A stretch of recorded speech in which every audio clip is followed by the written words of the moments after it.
Labas vakaras.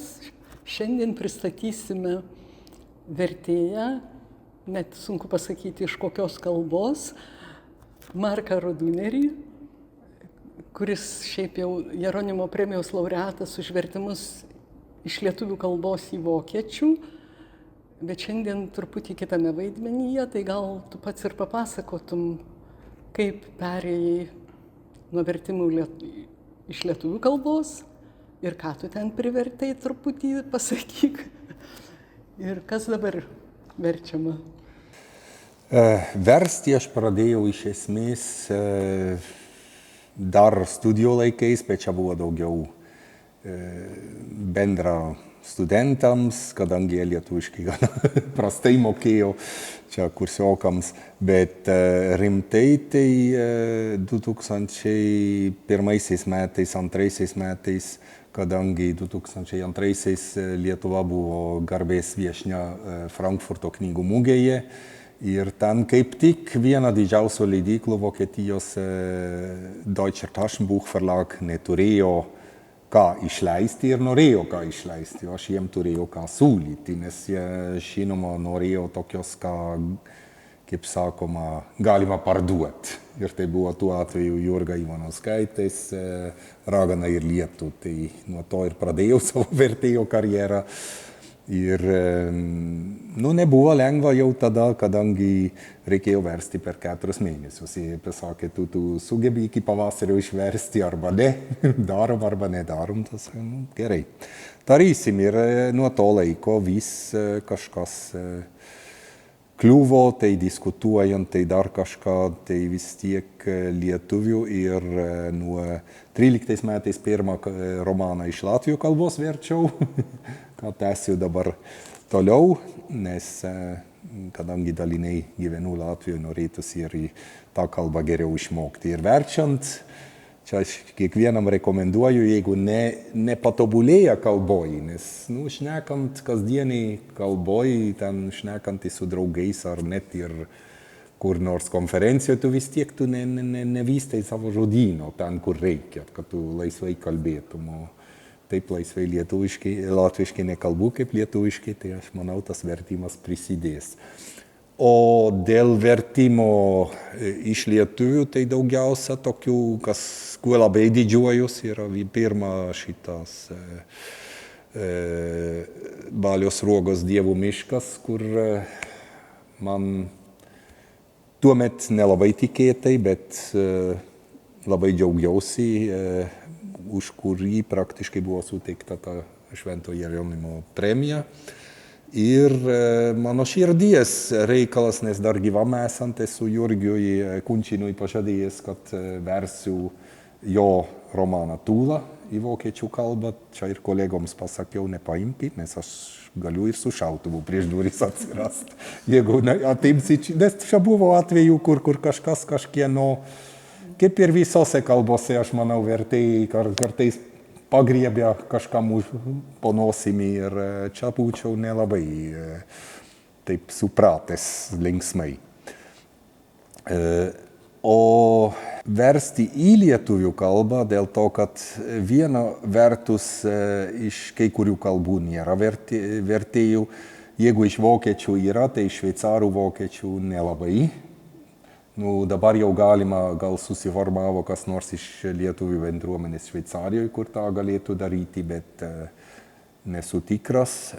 O tuo metu, sakykime, čia buvo irgi ankstyvais 2000 metais, kur pirmą kartą bandžiau šitą versti į lietuvių, bet tai tik tai kartu, žinoma, su lietuvių kolega. Tai buvo 2 poezijos knygos, viena iš Kurt Marti, kuris rašė ir vokiškai, ir šveicarų tarme, kuris iš esmės įvedė tą šveicarų tarmę į rimtą poeziją, nes anksčiau galėjo apie karves ir taip toliau rašyti poeziją, o jis, pavyzdžiui, ir religiniam temom, politiniam ypač, dėl kurio jam buvo neduotas profesorius titulas, nes jisai buvo apšauktas komunistų.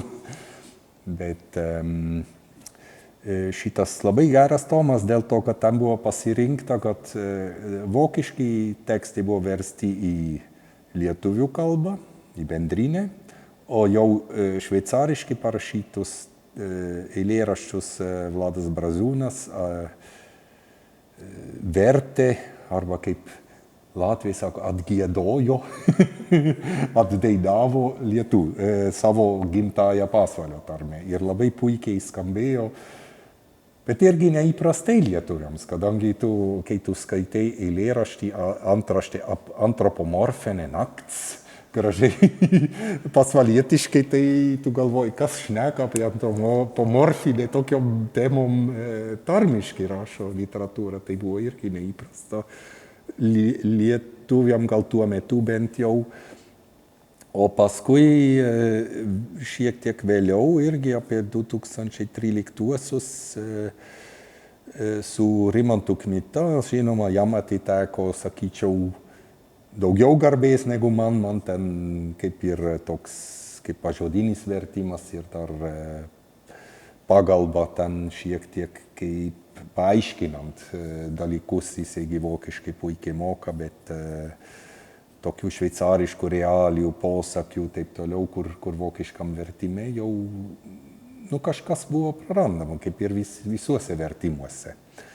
Ir šitas vertimas čia aš Varatarius, Pedro Lenz tada autorius pats atvažiavo čia ir buvo, kiek aš atsimenu, pilna salė ir šauliečiai prisipažino esantis šauliečiais, kaip Kornelijus Platelis, jau dabar jau galim sakyti tapo madinga, kaip po to sekė ir Rimanto Kmitos patys romanai, kurie labai populiarūs, beje, aš juos irgi į vokiečių kalbą, čia toks vice versa dalykas, man buvo labai džiugu versti Pietinė kronikas į vokiečių, nors tai buvo, žinoma, didelis uždavinys, nes šveicariai namuose gi nešneka vokiškai, arba su draugais prie alaus, kas yra ta situacija, kuri tam romane yra paprastai kažkokia tokia situacija, bet, sakykime, ankstyvų 90-inių,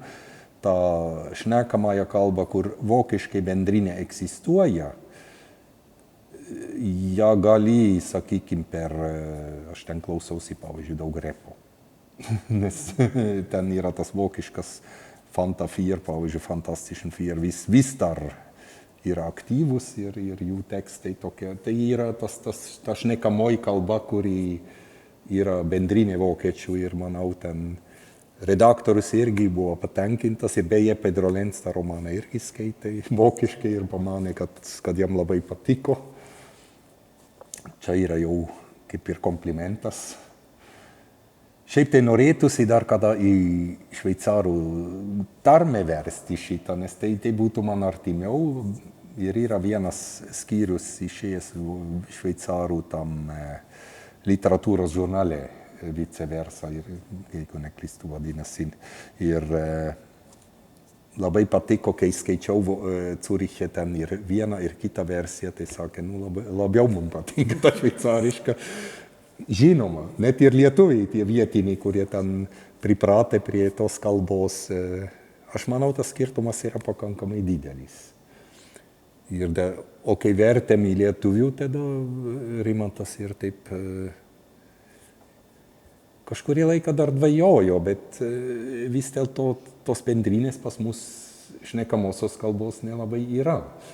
Ir jeigu tau artima ta šaulių kalba, dėl to, kad tu iš ten kilęs, tai manau, kad tai yra labai autentiška tada. Ir šitai literatūrai tas labai yra reikalinga, kadangi Šveicarijoje dabar ypač madinga yra tas spoken word vadinama šnekamosios kalbos literatūra ir kaip matom ir pas mus jau madinga tapo, tai labai džiugu, kad čia kažką gali ir,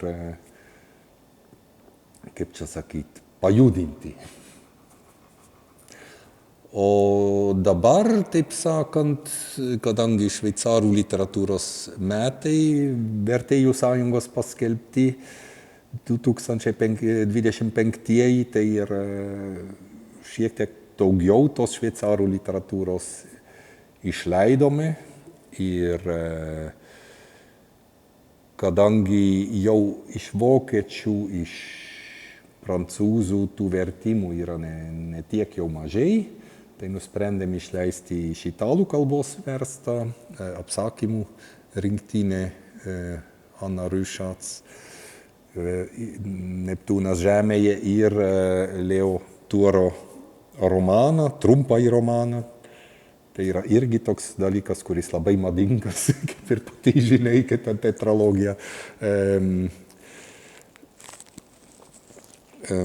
Kaip Majeris, Mardas dabar man Gerhardo Majerio, kur kiekvienas romanas maždaug, kaip ir čia, 70-80. Ne, ten 100 viršaus. Nu, čia irgi 100 su viršaus, bet jeigu imi lankais, ten kokie 3-4 lankai, tai yra normalu, kaip romanas. Ir tada sakiau, šitą gal įveiksiu, nors dabar ne visai spėjau Leo Tuoro šitą romaną Vilkę išversti į lietuvių kalbą. O šį kartą galvoju, gal užteks ir redaktoriaus tokio, kur šiek tiek griežčiau žiūri, gal dar kolegoms duosiu paskaityti ir nereikės dar antro, kadangi čia į bendrinę kalbą gal jau šiek tiek drįstu kažką daryti. Tai dabar gal apie tą Leo Tuorą papasako, labai įdomi asmenybė kiek. Ir buvo atvažiavęs, teko klausytis, kalbėtis. Tai irgi netikėta, visi šveicarai yra netikėti. Jie yra netikėti ir čia iš tikrųjų toks kažkaip, ne kaip Gerhardas Majeris, jis gal nėra izoliuotas žmogus, bet jis kita prasme nėra toks tipiškas literatas, nes nors ir studijavęs ir filosofiją, ir filologiją, retoromanų, ir vokiečių, lygiai klasikinis toks ėjimas į gal rašytoją, bet jeigu žiūri, kur paskui, ne jis ten universitete šiek tiek paskui dirbo, žinoma, su literatūra, bet iš esmės jo pagrindinis užsiėmimas 14 vasarų buvo piemenauti Alpių ganykloje, kur gyvuliai yra nuvedami pavasarį ir vėl į slėnį atgal vedami rudenį, tai visą 14 tų pavasarių piemenavo. Ir iš to ir išėjo jo pirmasis, tai vadinama kaip ir Surselvos trilogija romanas Giacum Bernau apie piemenį, apie piemenystę, apie ganyklą, tą ganimą, Skerdžiaus gyvenimą,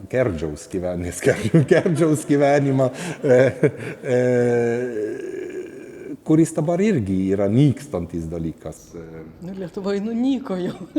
Ten irgi nunyksta ir aš jo paklausęs, kodėl, ir tai turi vėl su vilkais kažką bendro, bet ne su ta vilke, kuri yra teigiama kaip romane, o su vilkais, kurie vėl išplito, kadangi gamtos sergėtojai juos sugrąžino į Šveicariją, bet dabar jau turi problemą, kad jų gana daugoka ir reikia spręsti, ką tu nori labiau apsaugoti tą tūkstančius metų turbūt tradicijos turinti vedimą gyvulių į aukštikalnių tas pievas ar vilkus saugoti, nes abiejų nebeišeis. Ir antras tas, kas irgi nyksta, tai prieinam prie to romano Vilkė, kuris vadinasi Vilkė dėl to, kad kaip yra pačioj knygoj rašoma, kad šita prosenelė yra kaip ir vilkė, bet ta teigiama maitinanti vilkė, kaip Romos vilkė, jį vadinama taip. Ir jį kaip ir tos visos šeimos galva. Kaip ir pietinėse, čia yra tikrai tas skirtumas, gal aš nežinau, kaip pas mus, kur vokiškai šneka, bet ten mažiau yra tas moterų dominavimas. O ten, kur atrodo romanų kalbos prasideda, iš tikrųjų tas skirtumas jaučiamas. Ir Italijoje jis pats tą pasakė. Sako, mano žmona yra viršininkė. Nu, bet net jei ji ir kilusi būtent iš netoliese, kur aš užaugau, vokiškoj daly, iš vokiškai kalbančios Šveicarijos dalies, tai ji ten pritapo ne tik kalbiškai, nes retoromaniškai dabar irgi kalba puikiai, kaip jis sakė, bet ir kaip šeimos galva, kur yra moteris ten. Iš tikrųjų, manau, tas yra tikrai skirtumas.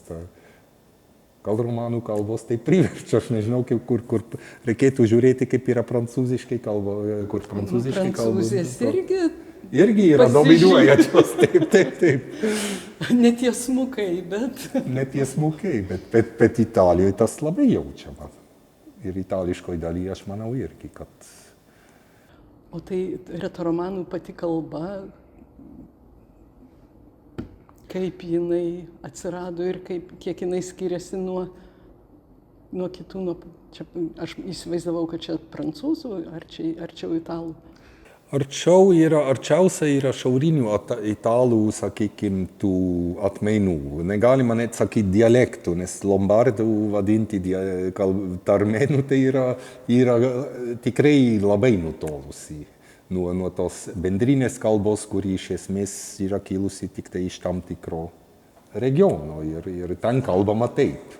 Ir visi žinoma ją išmokė, bet Sicilijoje arba jau Neapoly, čia kolegė Rasa Di Pasquale irgi pasakytų, kad ten tikrai, jeigu tu nežinai tos neapoliečių šnektos, tu nesuprasi nieko. Gali itališkai išmokti ir nieko nesuprasi. O tas pats yra Šiaurės Italijoje, žinoma, kaip pats autoris irgi paminėjo, kažkur skaitė kartu su autoriumi iš Milano, kažkur apylinkių, kuris rašo būtent tą lombardų savo tarme ir jisai praktiškai viską suprato. O čia su daugeliu tų atmainų Šiaurės Italijoje, tai man irgi teko, paskui buvom pakvietę į Europos literatūros dienas festivalį, prozos festivalį, kuriam aš vadovavau 10 metų, berods organizavau jį Šiauliuose. Tai ir šiaip vakarų Lietuvoje paskui. Ir ten buvo atvažiavusi ir šitą autorė iš Pietų Tirolio, kuri ladinų kalbą rašo. Kai kada tos 3 kalbos ladinų, furlanų, tai yra friuliečių ir tą vadinamą Graubündeno, Grįžūno retoromanų yra kartais ir sudedamos į vieną retoromanų kalbą, bet čia yra šiek tiek tik iš noro viską kažkur turime kažkokį stogą pastatyti virš kažko tos kalbos. Jos yra panašios, taip, tada man teko ir tuos prozos tekstelius versti iš vienos, ten irgi kelios yra ladinų kalbų atmainų. Ir friuliečių irgi turiu dar svajonę, kada friuliečių poezijos rinktinę išleisti, nes ten vieną vardą visi žino, Pasolini, kuris yra friuliečių kaip ir šiuolaikinės kalbos vos ne tėvas ir rašė tą kalbą, bet ten irgi yra daug ką galima parodyti, bet laiko tam dar yra. O tą konkrečiai Graubündeno ar Grįžūno, kaip tą kantoną vadinti lietuviškai, aš manau, kad jeigu verčiam iš retoromanų, tada Grįžūnas. Skamba lietuviškai. Skamba daug labiau lietuviškai negu tas Graubündenas, o jis vadinasi retoromaniškai Grįžūn, o pati kalba save vadina paprastai romanč, tiesiog romanų, nes su tais retais nieko bendro neturi, tai kaip apie atsiradimą. Tai čia nuo Retijos. Taip, nuo Retijos, ten buvo 2 Retijos provincijos ir buvo tokia ir retų kalba ir tauta, bet ji labiau, nebent ten pakraštyje Engiadine kažkiek retų buvo, bet pagrindė jie gyveno Pietų Tirolį. ten yra ir Bocenė, Bolzano, Bulsane, vėl 3 kalbos, kaip vadinama Pietų Tirolio sostinė. Yra muziejuje ir raštų ten panašiai etruskų ir kalba gali būti, dabar teorija turbūt labiausiai paplitusi, kad buvo gimininga etruskam. Bet ten, kur dabar Grįžūnė, tai daugiausia buvo keltai, kaip ir likusioje Šveicarijoje tuo metu. Ir jie tiesiog tokios, kaip vadinam, galo-romaniškas atmainas, tai yra kaip Šiaurės Italijos, Pietų Prancūzijos. Aš, pavyzdžiui, katalonų gana daug suprantu iš retoromanų. Tai yra visas ruožas, kur tos kalbos yra gana panašios. Bet tos kalbos, kur dominuoja prancūzų ir italų, jau vargu ar suprasi vienas kitą, o kažkodėl ten, kur Pietų Prancūzijoje iki pat Katalonijos, nuo sakykim, Friulio, toks ruožas, kur tos kalbos, aš nesakyčiau, kad viską supranti, bet daug daugiau negu aš, pavyzdžiui, ispanų suprasčiau. Ir dėl to yra patogu, bet patys, mato, tie Grįžūno romanai, tai jie irgi tarpusavį, aš galiu pasakot, kaip ir jis sakė, jo karta, mano karta, kartos žmonės paprastai tarpusavį, vienas iš Enžedyno, kitas iš Surselvos, iš skirtingų regionų, kur skirtingos, kaip jie vadina, idiomai tos kalbos dominuoja arba kalbama skirtingais idiomais, tai jie tarpusavį šnekėjosi paprastai šveicarų vokiečių tarmė. Grįžūno, kur yra stipriai įtakota, žinoma, ten substrato daug yra retoromaniško. Ir dabartinė karta jau jaunesnė, kadangi yra daug dabar laidų, visas radijas, visą parą dabar yra šitas retoromaniškai transliuojantis ir bendrinė retoromanų kalba, Rumāņu Grīžūn, kuri atsirado 1984 tik tai, kadangi norėjo, kad administracinė kalba būtų tokia. Ir aš manau, tai yra visai gerai, dėl to, kad nuo tol ir galėjo ne tik valstybinė kalba, bet ir ne tik, kaip vadina ten, landessprache, bet ir valstybinė kalba, ta prasme, kad ir dokumentai, ir jeigu tu rašai į Berną, gauni atsakymą tą Rumāņu Grīžūn, nes gauti atsakymą 5 dar rašytinėm tarmėm, tai būtų šiek tiek daug. Apie tai rašiau ten įvadai tuos, kur ta retoromanų poezijos rinktinė, kad ten yra iš tikrųjų 5 rašytinės variantai. Bet gyventojų, kaip dabar mačiau, 40 000 retoromaniškų. Kalbančių taip, nuo 40 iki 60 000 priklausomai, ką sakai, ar ten tikrai gimtosios, ar ten irgi vartoja, bet Leonė sakė 30 000, bet jie gana gerai dabar laikosi, kadangi jie neseniai, aš dabar nepasitikslinu, kurių metų, irgi yra tas vadinamas teritorijos principas, kuris Šveicarijoje galioja kitom kalbom. Tai yra, kad ta riba tarp kalbų nejudėtų, yra tam tikra teritorija, kur yra prancūzakalbė, čia vokiečiakalbė. Ir pavyzdžiui, Berno kantone yra tikrai ten juda žmonės ir jis yra irgi dvikalbis, prancūzų vokiečių. Grįžūnas vienintelis trikalbis kantonas, tai čia kantonas su 200 su viršum tūkstančių gyventojų sau leidžia dar ir būti trikalbių, vokiečių, retoromanų ir italų. Ir taip ten ta riba nekito, o kaip pati matai, žemėlapiuose ten labai vokiečių kalbos naudai pakito Grįžūnė ir dabar jau apsaugo bent regioniniam lygiai, kad ne vis kaimas arba savivaldybė po savivaldybės pakeistų kalbą į vokiečių. Tai ką dar dabar apie tą, čia kaip suprantu, yra netgi trilogija. Taip. Ir tu pradėjai nuo vidurio. O kodėl nuo vidurio? Kodėl nuo vidurio? Dėl to, kad man atrodo čia tokia gal lengviau prieinama tema. Man tai gal būtų dar tą trečią tomą, šitą matom, septembrinį vetemainis, tai yra septembrinį, čia yra dvyniai. Gyvenimas ir nuomonės būtų gal dar labiau patikę, bet tai tiesiog dėl apimties galvojau, kad tai būtų šiek tiek keblų. Nors aš šitą nespėjau, bet čia būtų jau be jokio abejo būčiau nespėjęs per tą laiką, nes vis dėlto tai nėra tokia kaip mano gimtoji kalba, kur aš ten turiu tik su lietuvių kalbos tokiu irgi negimtąją kovoti, arba kaip čia sakyti, susidoroti. O dar ir su kalba, kuri man irgi nėra gimtoji.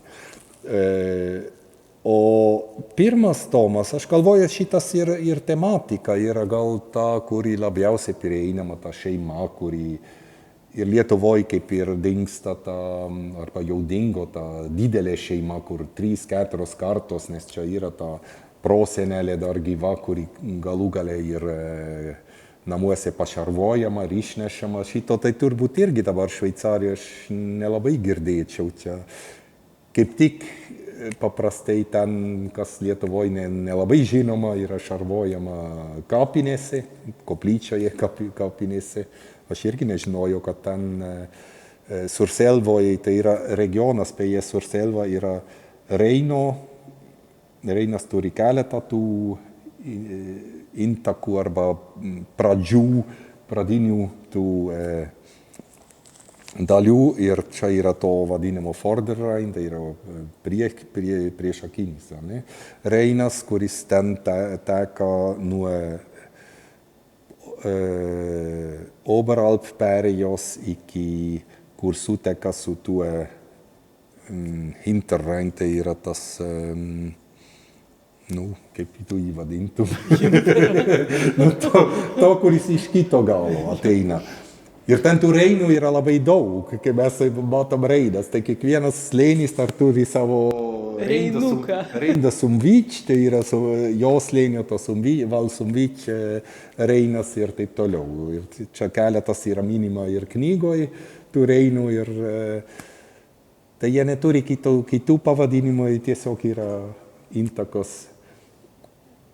Ir kiek aš žinau, jūs sakėte, kad tas reinas yra ir nuo žodžio tekėti. Ten visi kur teka.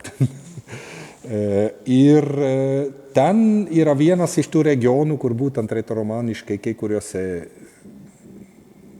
savivaldybėse iki 90 ir daugiau procentų dar kalba žmonių ir tikrai kompaktiškai tie žmonės gyvena, kurie kalba taip ir kitaip nekalba. Dėl to ir jo žmona išmoko tą kalbą, nes ten kitaip nesusišnekėsi. Sakė, kad nenori, kad kiti apie ją pašnekėtų, ko reikia suprasti, reikia ir išmokti.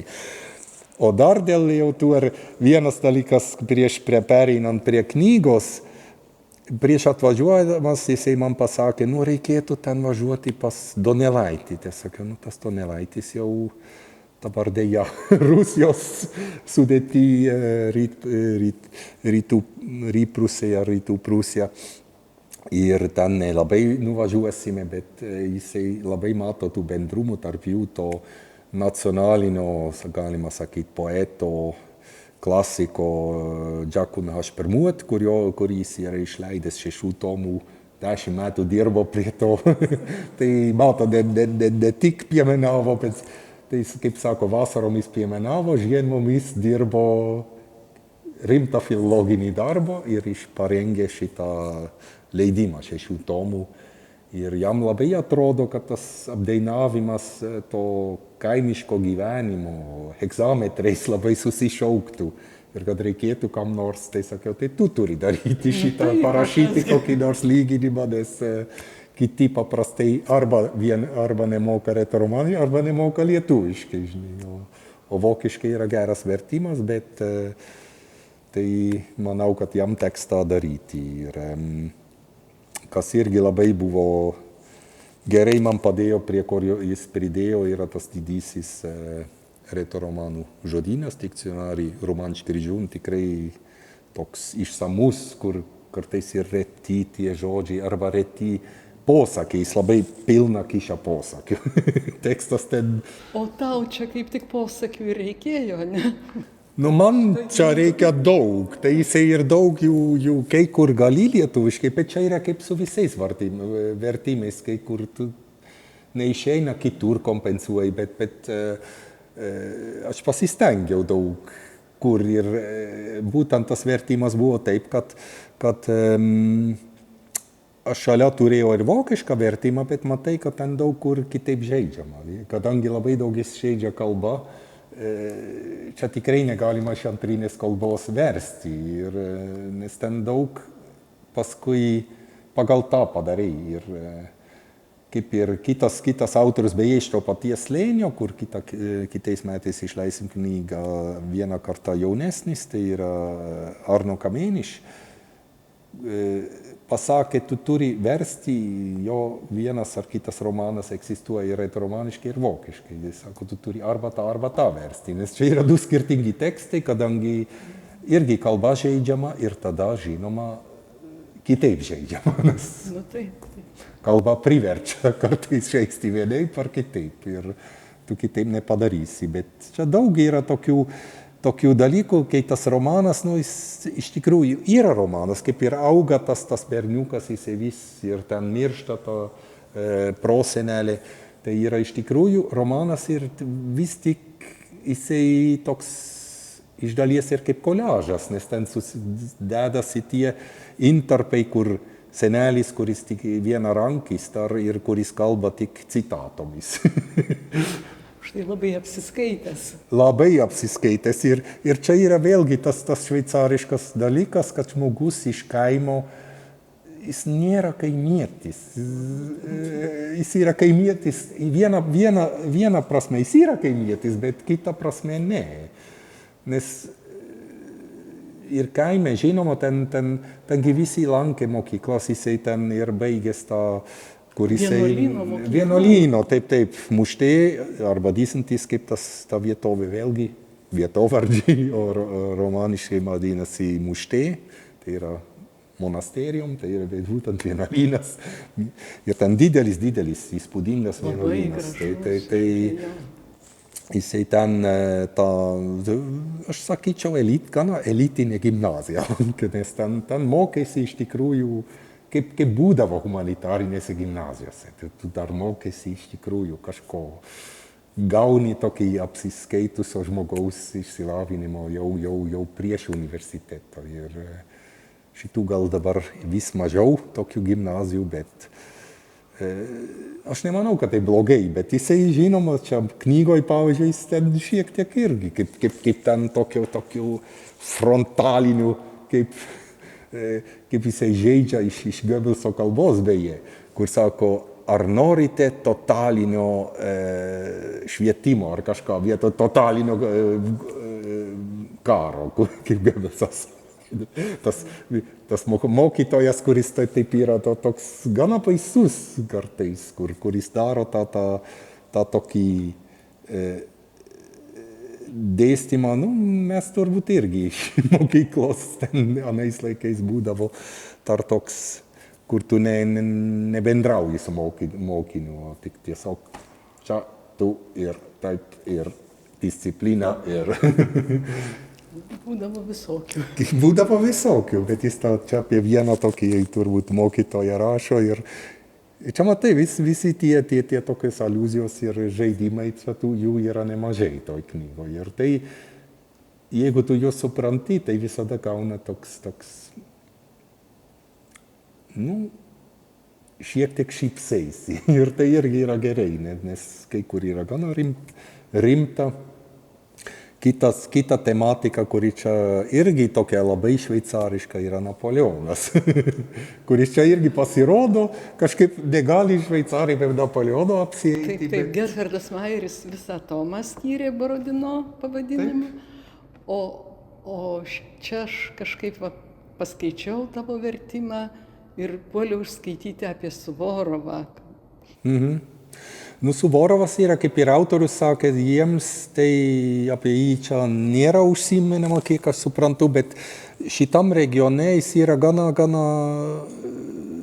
kaip čia sakyt, figūra, kurią atsimena ten, dėl to, kad jisai ten per kelias perėjas traukė ir paskutinė buvo ta Paniksarpas arba Pastapinių. Pinių vadinasi tas kaimelis, kuris yra ten papėdėj iš Surselvos pusės. Ten žinoma labai nemažai tų arklių kartu su patrankom nudardėjo, nes ten labai neplatus kelias. Ten pėstiesiems, o jis čia su visa kariauda yra per to.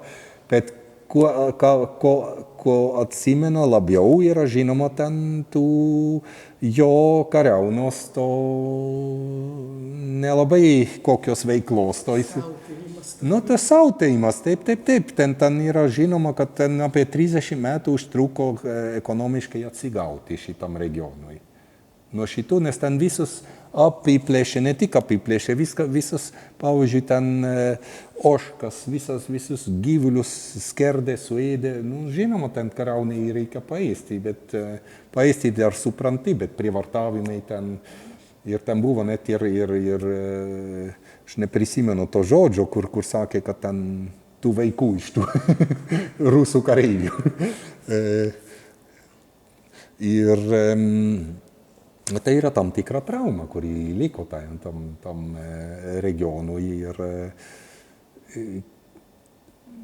tai daug kur užsienį nesupranta to viso siautėjimo. Tai, kad labai gražiai rašo, šiandien rusų paskaičiau apie Suvorovą, ten, kad jis visus sukilimus malšino, tai bet ne jis ten kaltas, kad Krokuvoje lygiai taip iššaudė kazokai vaikus, moteris, jis jau nesutvarkė, nes jie labai keršė už Varšuvą. Tai čia irgi, bet čia tarsi nebuvo už ką keršė. Čia buvo visiškai nebuvo už ką, bet tai yra disciplinos laikai. Kad kareiviai taip elgėsi, matom ir šiais laikais Ukrainos kariai. Bet tai yra paprasčiausia disciplinos trūkumas, kad ir paprasčiausiai ten vyresnybė nenori juos sudrausminti. Aš manau, čia tą ir dėl to ir galima priekaištauti. Ne dėl to, kad čia eilinis daro, tai mes žinom, ką daro. Žmonės ten arba kareiviai veikia ten ilgai ir taip toliau, ir jeigu niekas jų nekontroliuoja. Deja, vyrai tokie yra kartais. Bet čia trūksta taip ir trūksta to drausminimo.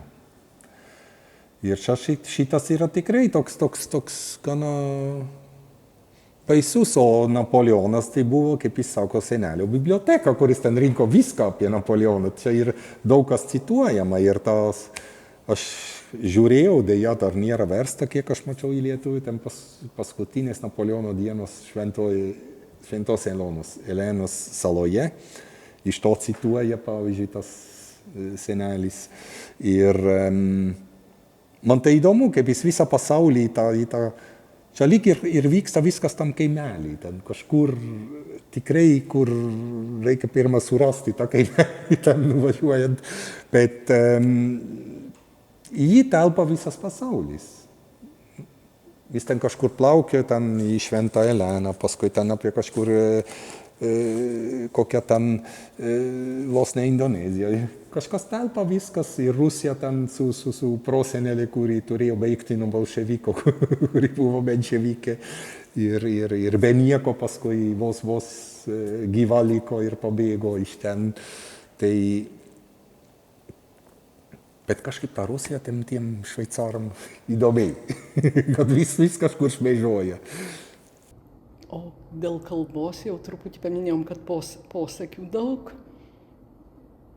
o šiaip dar kokie keblumai. Aš tai mačiau, žinai, kad labai skiriasi veiksmažodžio laikų vartojimas. Kažkaip ten mažai, jie turbūt neturi dažninio laiko, ar ne? Dažninio jie neturi, bet lietuviškai aš ten padėjau, tai reikia žiūrėti, ar tikrai visur reikia, bet kai kur tiesiog lietuvių kalba priverčia, kadangi ten yra dažninis vaikas, bet jie neturi, taip. Užtat jie turi tą, ką ir vokiečių kalba, kur tu sakai gerai, kad yra lietuvių kalboj. Tai šitas konjunktyv arba subjunktyv, kaip jis vadinasi, ta forma, kuri perpasakojama. Netiesioginės kalbos. Ten ir dažnai būna jos vietoj, pavyzdžiui,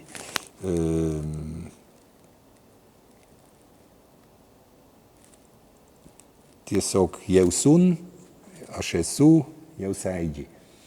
Išsai. Aš esas toks ir toks. Ne. Ir jie ten kaip ir vokiečių bendrinį kalboj, kai tas nėra labai toks bevartojamas, taip dažnai, bet šveicarų tarmėse ir taip dėl to turbūt ir Gerhardo Meyerio kalboj ir tuo pačiu ir retoromanų, aš manau, čia yra toks, nežinau, iš kur, turbūt labiau iš šveicarų vokiečių pusės, tai šitas kaip įtaka, nes kitose romanų kalbose lyg ir nežinau tokio, kad būtų būtent šita reikšmė. Forma egzistuoja, bet ne taip vartojama. Tai, bet ten yra praktiškai privaloma. Tai, kaip matai, čia tas yra gerai lietuviškai, tik tai lietuviškai yra problema, kad jau su Pedro Lencu buvo tas, kad tu visą pastraipą pasakotum šitą formą. Tai jau skamba nebelabai kaip lietuviškai, o šveicariškai visai problemų. Čia kaip pavyzdžiui pas mūsų kaimynus Latvijos visa pasaka yra pasakojama tuo laiku, nes tai irgi yra perpasakojimas.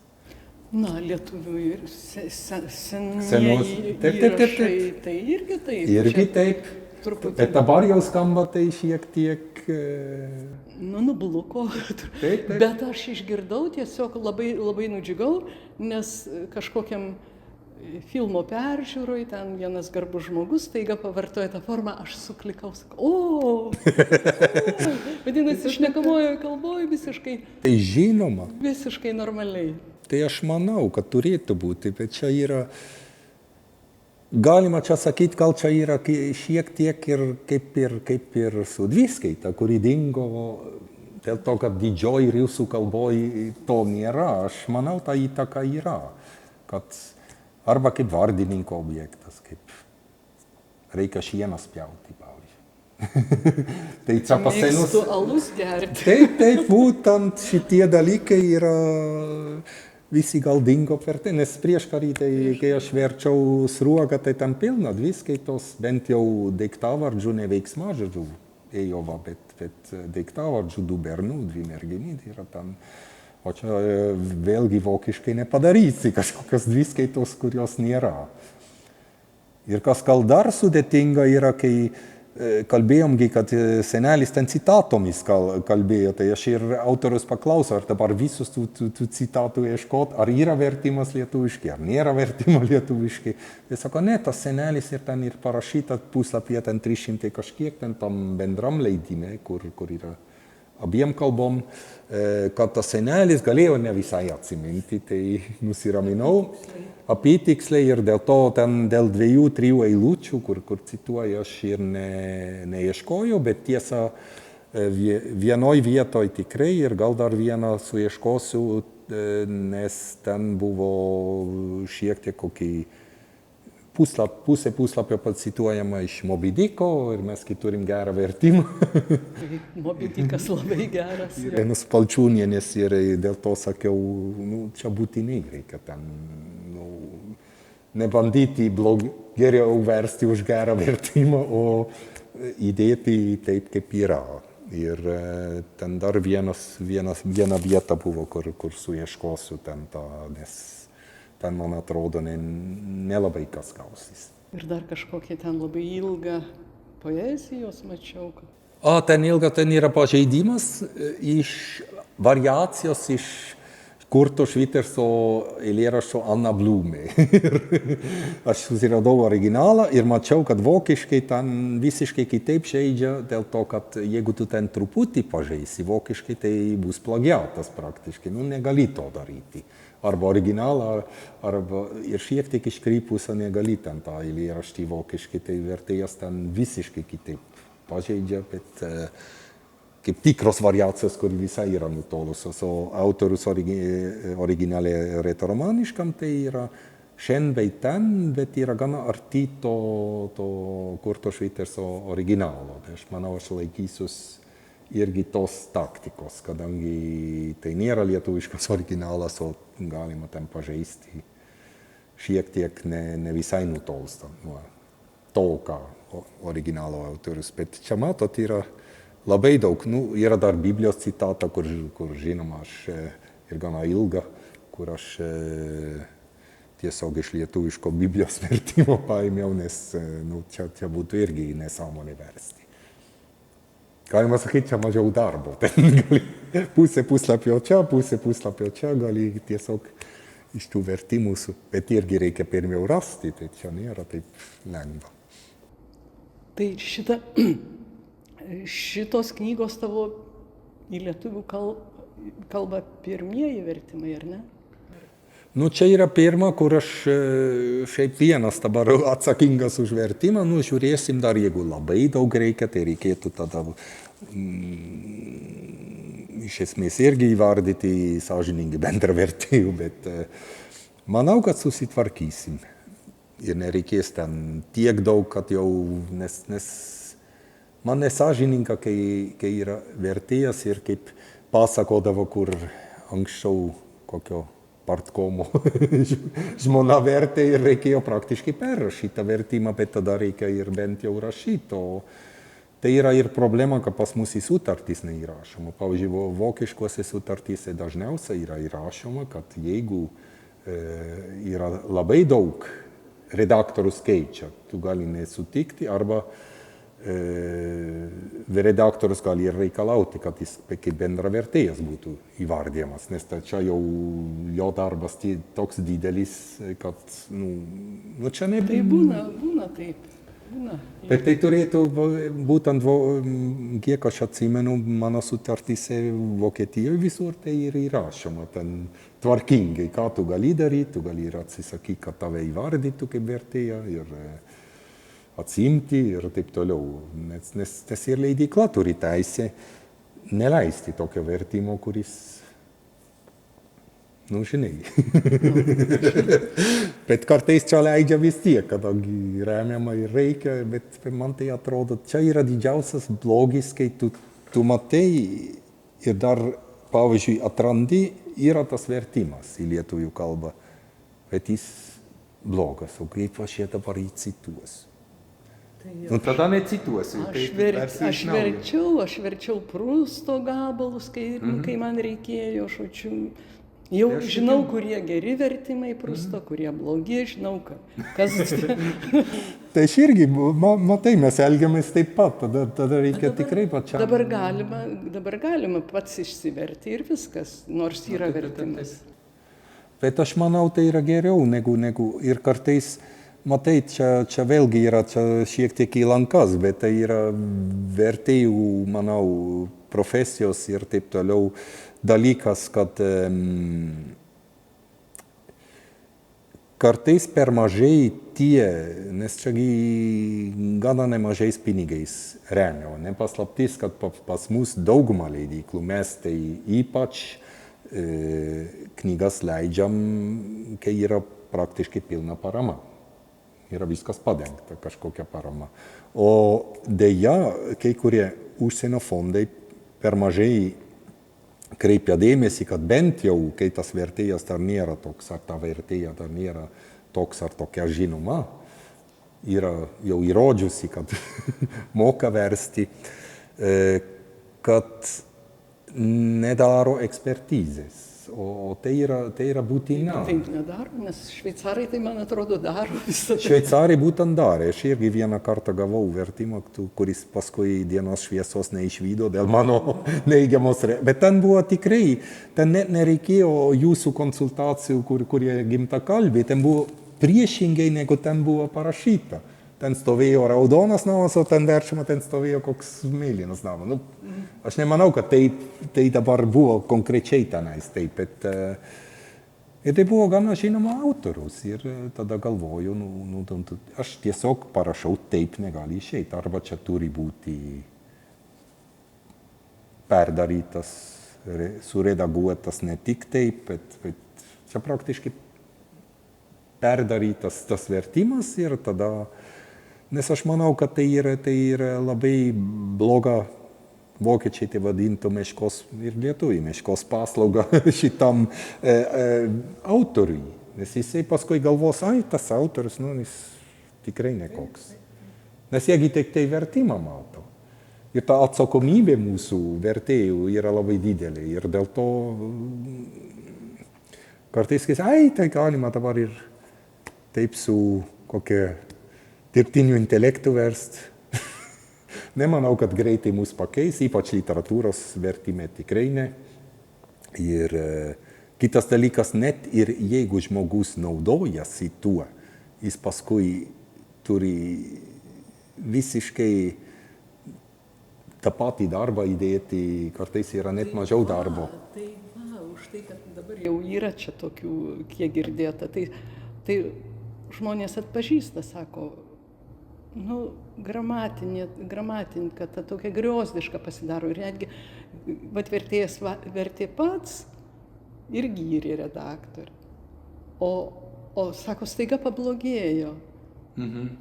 Tai, pradėjo. Tai yra neatsakingas tos technikos naudojimas. Jeigu tu naudojasi, aš negaliu sakyti, kad iš principo sakau, jūs negalit, bet jeigu jūs tą darot, jūs turite žinoti, kad pirma, jisai padarys paprasčiausia, jeigu ir tas gramatiškai ir taip toliau jau tvarkingas vertimas, bet jisai padarys būtent grozdiškas, jisai padarys tą paprasčiausią, parinks paprasčiausią tą, kur dažniausias vertimas to žodžio, pavyzdžiui. Ir jis gali toj vietoj visiškai būti be spalvos, o tau norisi, pavyzdžiui, spalvingo.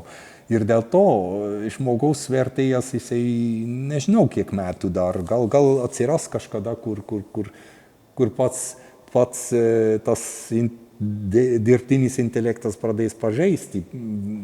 Nežinom to, negalim nežinti į ką pažeisti. Bet ir kaip pažeisti, jis jau dabar fantazuoja ir tai labai faina, kai jis taip prifantazuoja.